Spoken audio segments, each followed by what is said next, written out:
happiness in my life. So I think in this kind of mindset, I've been able to do things better. হঠাৎ চমক দিয়েই বের হলো তুফান সিনেমার teaser, আর টিজারে শাকিব খানের এমন আগুন মার্কা লুক দেখে ইতিমধ্যে কেঁপে উঠেছে শাকিব ভক্তরা। সমালোচকদের মুখেও যেন কস্টেপ লাগিয়ে দিয়েছে শাকিব খান। তবে তুফান সিনেমার টিজার যে সারা দুনিয়ায় আলোড়ন সৃষ্টি করেছে সেটা তো বোঝা যায় সাউথ ইন্ডিয়ান সিনেমার জনপ্রিয় তারকা ইয়াশের একটি ছোট্ট মন্তব্য দেখেই। তুফান সিনেমার টিজার রিলিজের ঘণ্টাখানেক পরেই নড়ে চড়ে বসে ইন্ডিয়ার কিছু মিডিয়া ভিত্তিক নিউজ পোর্টাল। সেখানে তারা দাবি করেছে তুফান সিনেমাটি সাউথ ইন্ডিয়ার মোস্ট হাইপেড মুভি কেজিএফ এর নকল। আর ঘণ্টাখানেক পরেই ছোট্ট একটা ভিডিও বার্তা দেয় ইয়াশ জানায়, শাকিব খানকে আমি পার্সোনালভাবে চিনি, সে বাংলাদেশের সবচাইতে বড় তারকা।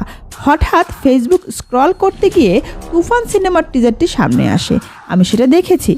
ইয়াশ বলে, আমার মনে হয়েছে এখানে শাকিব খান আমাকে কিছুটা নকল করার চেষ্টা করেছে, যদিও এতে আমি খুশি হয়েছি কারণ সে আমার থেকেও ভালো অভিনয় করেছে।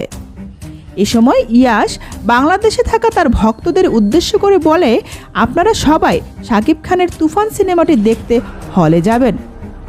তো বন্ধুরা, আজকেই রিলিজ হয়েছে তুফান সিনেমার টিজারে শাকিব খানকে দেখেই ইতিমধ্যে চমকে গিয়েছে বাংলা সিনেমার সব শ্রেণীর দর্শক। তুফান হতে যাচ্ছে বাংলা সিনেমার গেম চেঞ্জার মুভি, সেটা তো বলাই যায়।